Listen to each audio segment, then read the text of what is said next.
मनोज कुमार झा। शुक्रिया सर, आपका बहुत बहुत धन्यवाद।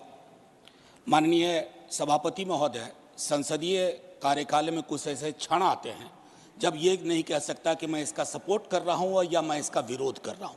कई सारी चीज़ें हैं इसमें जो वेलकम इनिशिएटिव हैं, मैं मानता हूँ।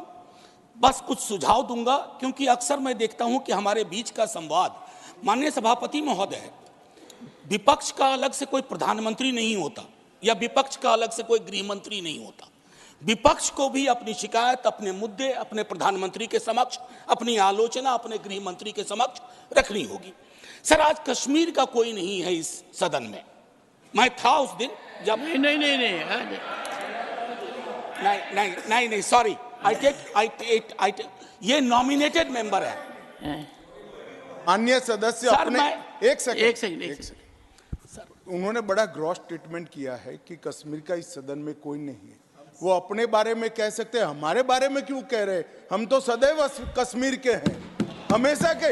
आपके बारे में वो सच हो सकता है, हमारे बारे में आप कैसे स्टेटमेंट कर सकते हो भाई?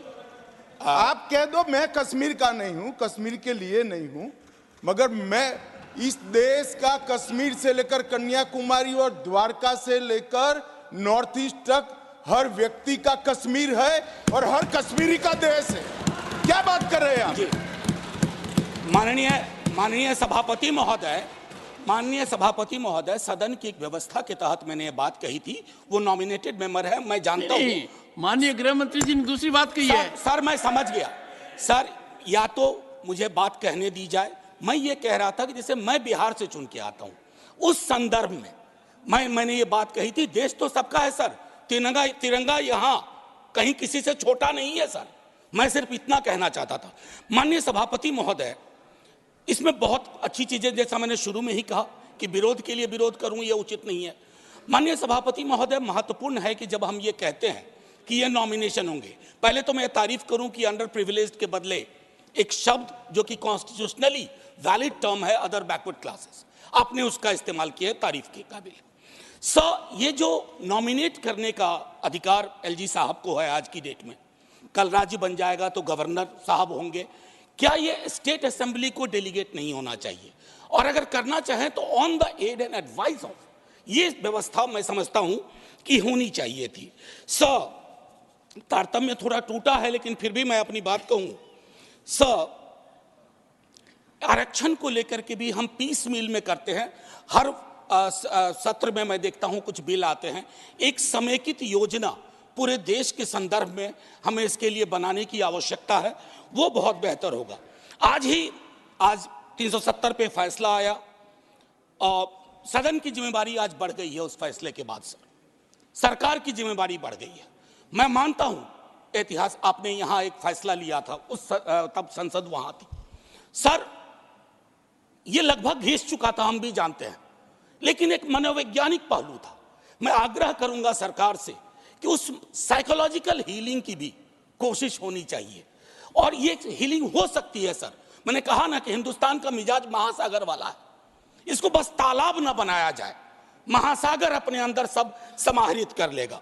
माननीय सभापति महोदय, जो कश्मीरी घाटी में रह रहे हैं, गांव में रह रहे हैं, उनको लेकर के भी एक चिंता होनी चाहिए।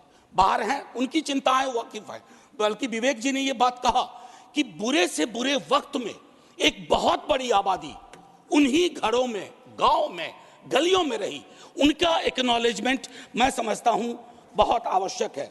माननीय सभापति महोदय, अंबेडकर साहब कहते थे कोऑपरेटिव फेडरलिज्म, माननीय प्रधानमंत्री जी भी कई बार उसको दोहराते हैं। सर, कोऑपरेटिव फेडरलिज्म के नजरिए से देखेंगे ना तो हैंड होल्डिंग की जरूरत होती है।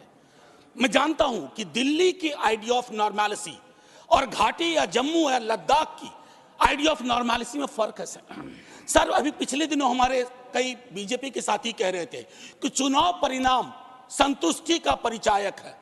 फिर तो लद्दाख में भी एक चुनाव हुआ था सर। बस 1 मिनट लूंगा, चूंकि आपने पहले कहा था सर। एक आखिरी चीज कहूंगा कि पत्रकार, विद्यार्थी, शिक्षक सरकार की आलोचना करें, उसको देश की आलोचना ना माना जाए।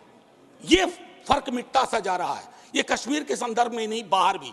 दूसरी चीज सर, दूसरे राज्यों में जो कश्मीर के छात्र रहते हैं उनको एक प्रोटेक्शन दीजिए।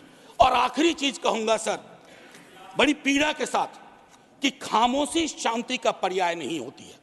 शांति के लिए न्याय चाहिए, वो उतना ही कश्मीर के लिए दुरुस्त है जितना मणिपुर के लिए। जय हिंद सर।